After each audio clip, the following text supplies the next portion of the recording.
subuh, fajar, atau belum terbit fajar, kemudian azan sudah dikumandangkan. Maka yang menjadi patokan adalah waktu subuh, waktu fajar. Jadi kalau muadzin tersalah, ya sudah azan duluan, tidak mengapa seorang tetap melanjutkan makan dan minumnya. Iya. Tapi harus pastikan betul bahwa muadzinnya yang salah, bukan kita yang salah. Iya.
Kurang kedengaran Pak, sejauh sedikit.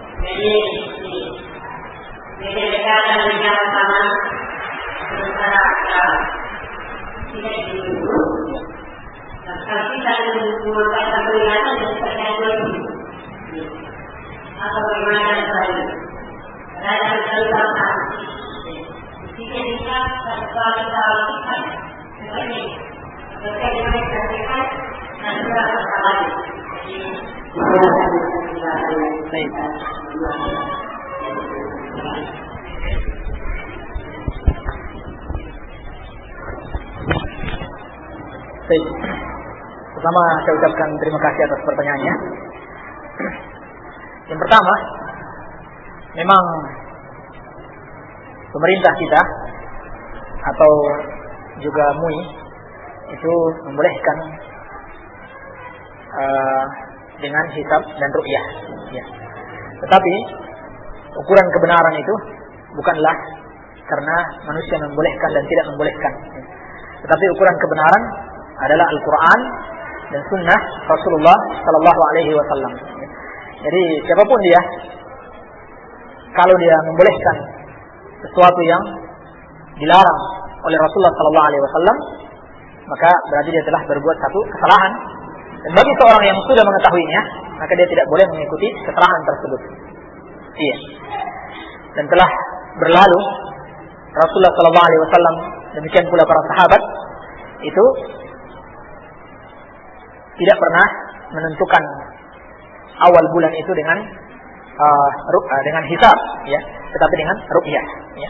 Meskipun di zaman itu sudah ada orang yang pintar menghitung bulan, ya, pintar dengan ilmu hisab. Tapi Nabi Sallallahu Alaihi Wasallam menetapkan bahwasanya melihat atau mengetahui awalnya bulan dan menetapkannya harus dengan melihat bulan. Baik. Kemudian yang kedua, bagaimana kalau kita tidak bisa melihat bulan? Nabi Shallallahu Alaihi Wasallam juga telah membimbing dalam masalah tersebut. Iya. Fa in gumma alaikum fa akmilu iddata Sya'ban 30. Kata Nabi Shallallahu Alaihi Wasallam, kalau tertutup awan, mendung misalkan, maka genapkan bilangan bulan Sya'ban menjadi 30 hari. Iya. Jadi kita melihat bulan pada malam tanggal 29. Iya. Malam 30, tanggal 29, harinya tanggal 29, malamnya malam 30. Iya. Kalau bulan itu muncul, maka besok kita puasa. Tidak ada masalah. Sekarang, kalau misalkan mendung, ya, nggak ada bulan, nggak kelihatan, maka kata Nabi, sempurnakan bulan menjadi 30. Berarti besok kita masih dalam bulan Sya'ban, ya. Tidak boleh kita masuk ke Ramadan dulu karena kita tidak melihat bulan. Baik. Ini yang kedua. Yang ketiga, bagaimana kalau di sini mendung, tapi di tempat lain cerah dan mereka bisa melihat bulan. Nah, kalau dia dekat, misalkan Indonesia dekat dengan Malaysia, ya. Indonesia mendung, Malaysia sudah lihat, maka itu hukumnya dia satu matlaq, ya. Hukumnya sama dia, Pak. Iya. Kalau orang Malaysia yang bisa dipercaya sudah mengatakan kepada orang Indonesia, kami sudah melihat bulan. Meskipun orang Indonesia belum melihat bulan, maka dia ikut ke Malaysia. Iya. Baik. Tapi kalau tempatnya jauh, ya, seperti di Saudi misalkan sudah terlalu jauh dari Indonesia, maka di sini ada khilaf ulama, ya. Ada khilaf ulama.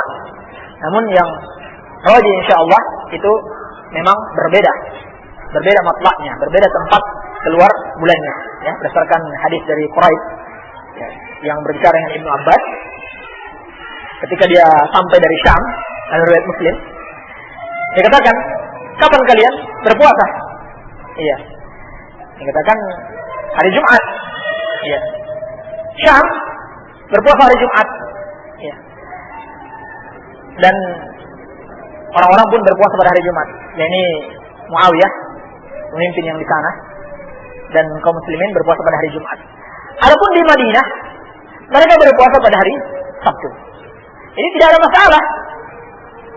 Negeri Islam, sama-sama negeri Islam, puasanya dan Idnya tidak bersama-sama. Tidak ada masalah. Dan itu sudah terjadi semenjak zaman sahabat dan zaman-zaman setelahnya. Tidak ada yang mempermasalahkan. Ya, tidak ada masalah.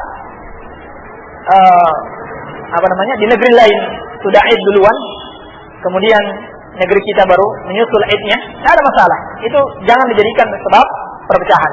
Ya. Sehingga fatwa Al-Lajnah Ad-Daimah yang terbaru, para ulama merajihkan bahwasanya dalam masalah ini ada keluasan. Artinya seperti yang dianggap oleh kata para ulama Lajnah Daimah, seperti mengikuti apa yang dilihat oleh ulama negeri tersebut. Ya. Kalau mereka menganggap kita satu matlak, tidak ada masalah, atau berbeda matlak, tidak ada masalah. Ya. Intinya, jangan jadikan itu sebagai sebab perpecahan kaum muslimin. Ya. Hanya saja yang perlu ditekankan, di dalam syariat juga diperintahkan wajib mengikuti pemerintah kaum muslimin yang ada di daerah tersebut. Ya. Jadi kalau kita orang Indonesia, walaupun Malaysia sudah puasa duluan, tapi pemerintah itu mengatakan belum, kita belum masuk puasa, maka kita ikuti pemerintah kita. Demikian pula Malaysia sudah duluan hari raya dan pemerintah kita melarang, kita belum, besok hari rayanya, maka kita ikuti pemerintah. Kenapa? Karena ada hadis as-shaumu yauma tasumun wal fitru yauma tuftirun. Ya. Puasa itu adalah hari di mana kalian semua berpuasa. Demikian pula berbuka adalah hari di mana kalian semua berbuka. Maksud kalian semua di sini adalah bersama pemerintah kaum muslimin. Iya. Jadi tidak ada masalah dalam hal ini. Kata kuncinya kita tunggu saja pengumuman dari pemerintah. Meskipun kita menasihatkan agar pihak-pihak yang terkait yang memasukkan info-info kepada pemerintah, kan itu ormas-ormas kan biasanya yang meneliti awal dan akhir Ramadan baru dilaporkan kepada pemerintah. Maka kita nasihatkan kepada mereka untuk menggunakan ru'yah dan tidak menggunakan hisab. Wallahu a'lam.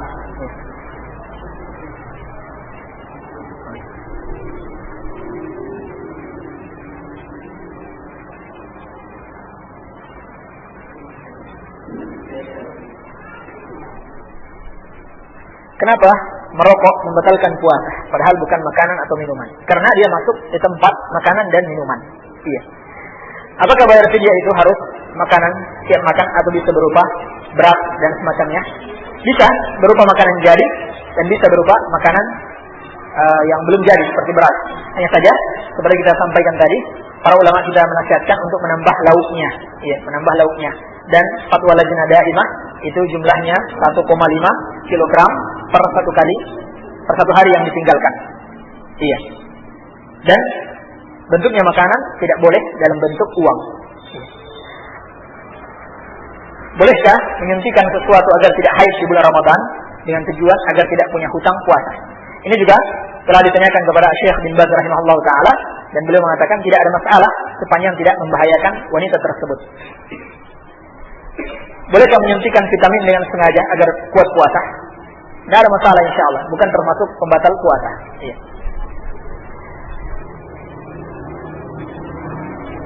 Apa kita bisa memperoleh pahala Lailatul Qadar tanpa harus beriktikaf, tetapi cukup hadir di masjid, mabit di masjid, membaca Al-Quran, salat tarawih, lalu salat tahajud dan sebagainya. Insyaallah, ya, karena tidak disyaratkan di situ harus beriktikaf. Mudah-mudahan dapat pahala Lailatul Qadar. Iya. Kalau musik dan nyanyian haram, apakah kita bisa menghibur diri dengan bersyair ketika sedang berpuasa? Bagaimana contohnya bersyair? Ya. Tidak ada masalah seorang bersyair sepanjang syairnya tidak bertentangan dengan syariat Allah Subhanahu wa taala. Iya. Dan bukan menjadikan satu kegiatan yang senantiasa dia lakukan, ya. Sebab tentunya jauh lebih baik kalau dia menyibukkan diri dengan hal-hal yang lebih bermanfaat dari hal tersebut. Adapun contoh bersyair, saya belum tahu contohnya. Saya tidak tahu contohnya. Nanti bisa dilihat ada dalam hadis-hadis, dalam riwayat-riwayat ada syairnya para sahabat, ya, seperti syairnya Abdullah bin Rawaha dan yang selainnya. Apakah boleh mengumumkan imsak? Bagaimana tandanya bahwa fajar shadiq sudah tiba? Apa artinya benang putih dan benang yang hitam? Baik. Bagaimana kita jelaskan tadi, yang dikenal saat ini dengan waktu imsak ini termasuk bid'ah. Tidak ada contohnya dari Rasulullah SAW. Imsak itu kan artinya menahan, ya. Artinya sudah tidak boleh makan dan minum. Padahal dalam syariat tidak dilarang selama belum terbit fajar. Tanda fajar shadiq sudah tiba, yaitu dengan membentangnya garis putih, ya. Makanya dikatakan seperti benang putih di ufuk, ya, ufuk timur, membentang secara apa istilahnya, vertikal atau horizontal? Horizontal, ya. Ini. Kalau dia membentangnya begini, itu fajar shadiq. Kalau dia begini, fajar shadiq. Iya. Itu maksudnya benang hitam adalah malam dan benang putih adalah fajar. Allah alam.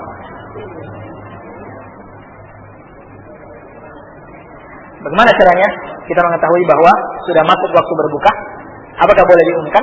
Caranya, kalau matahari sudah, kita lihat matahari sudah tenggelam dan boleh diumumkan kalau seorang sudah melihatnya.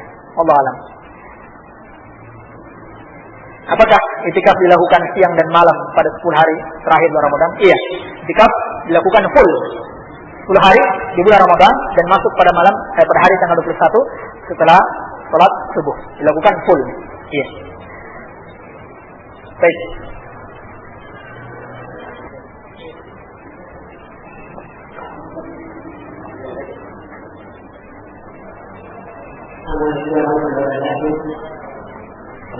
Saya masalah saya kalau orang yang bisa untuk berseduh, tapi pada saya bagaimana yang tersebut, saya itu bagaimana boleh, bolehkah atau bagaimana?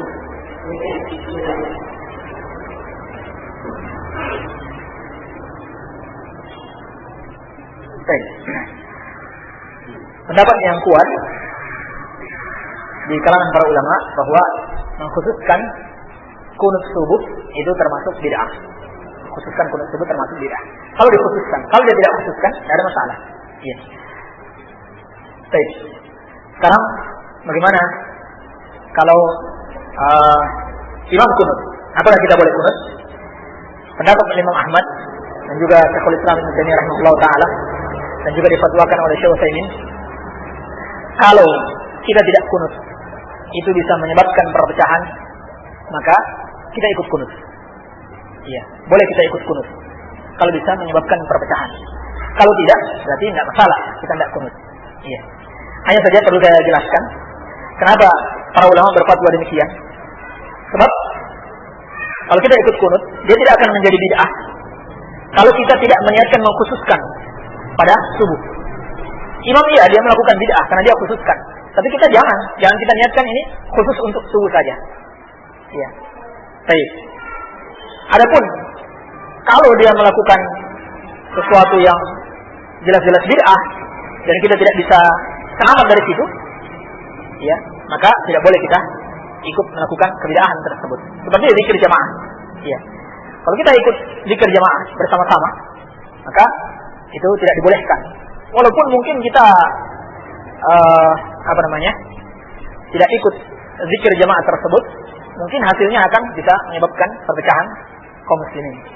Karena kaidahnya di situ, apa-apa yang ini kalau dari sisi perintahnya ya, apa-apa yang sifatnya bukan kewajiban, ya, kalau kita tinggalkan tidak berdosa, kemudian kita tinggalkan demi untuk meraih simpati kaum muslimin atau bisa berdakwah kepada kaum muslimin, untuk sampaikan dakwah, bisa sampainya dakwah kepada mereka, maka disyariatkan untuk ditinggalkan. Ya, seperti dalam riwayat Bukhari, Nabi sallallahu alaihi wasallam tidak membangun Ka'bah, tidak dikembalikan seperti bentuknya seperti aslinya di masa Nabi Ibrahim alaihissalam. Kenapa? Karena hal tersebut tidak diwajibkan oleh Allah Subhanahu wa taala. Sementara di sisi lain ada kekhawatiran beliau jangan sampai orang-orang yang baru masuk Islam ini kemudian menjauh dari dakwah beliau. Bisa dipahami maksudnya? Ini kaidah yang sangat penting di dalam berdakwah. Ikhwan-ikhwan ini harus mengerti permasalahan ini. Sesuatu yang tidak wajib bisa ditinggalkan atau ditangguhkan, bukan ditinggalkan selamanya, ditangguhkan demi untuk bisa sampainya dakwah kepada masyarakat. Iya. Demikian pula tadi sebaliknya, sesuatu yang bukan satu keharaman dan ada maslahat yang besar di balik itu, ya.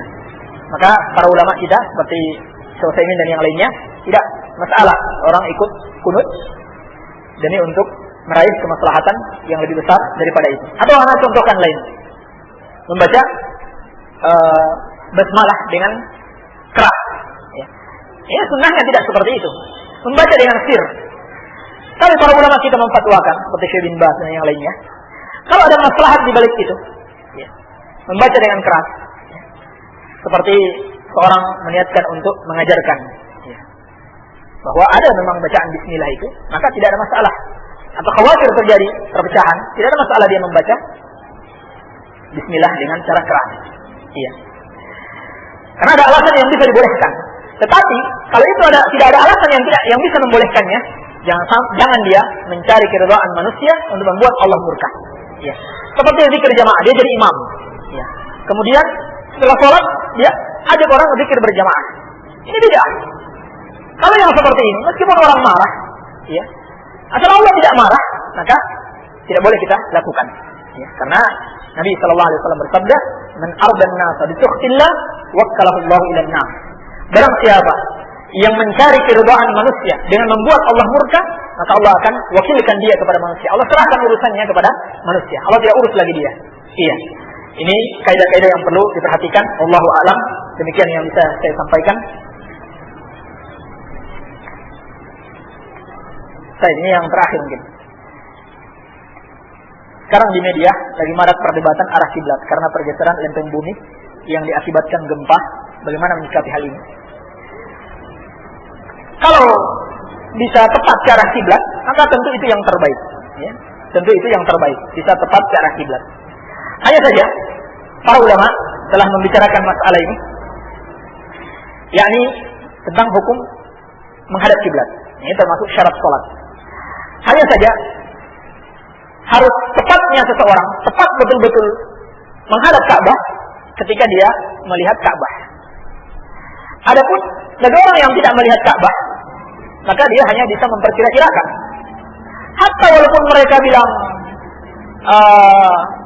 Indonesia harus ke arah barat laut, itu tidak akan persis menghadap Ka'bah. Memang Indonesia berapa besar, Ka'bah berapa besar, kan gitu. Ka'bahnya kecil, Indonesia ini besar sekali. Gak mungkin semua orang ini, semua masjid persis menghadap Ka'bah. Yang penting orang itu sudah berusaha untuk menghadap Ka'bah. Kalau dia tidak melihat Ka'bah, artinya beda-beda sedikit, tidak ada masalah. Ya, berbeda kalau Ka'bah di sana dia menghadap sana, itu dah lain lagi permasalahannya. Baik. Demikian, wallahu a'lam. Mungkin lebih jelasnya dan lebih lengkapnya akan dijelaskan sama asatidzah yang lain. Dan mungkin juga ada koreksi-koreksi dari yang Anda sampaikan. Wallahu a'lam. Ini yang bisa kita sampaikan. Lebih dan kurangnya saya mohon maaf. Subhanaka Allahumma bihamdika asyhadu an la ilaha illa anta astaghfiruka wa atubu ilaik. Wa sallallahu ala nabiyyina Muhammadin wa alihi wa sallam. Wa akhiru da'wana anil hamdulillahi rabbil alamin.